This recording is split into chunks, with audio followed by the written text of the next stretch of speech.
Minyak angin cap kapak boleh bawa dalam solat, boleh. Kata setengah ulama kerana alkoholnya adalah tersangat sedikit.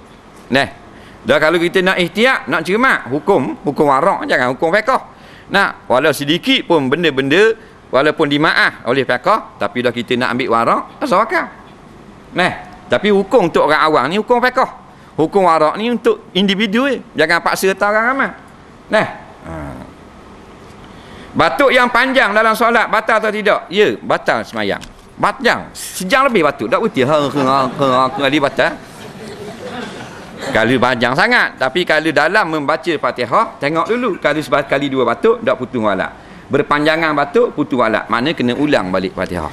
Tapi start pada takbir tu, tak boleh nak rokok, tak boleh nak qiyam, tak boleh nak Fatihah pun. Pada batuk saja, tak jadi semayang itu. Pergi makan ubat dulu.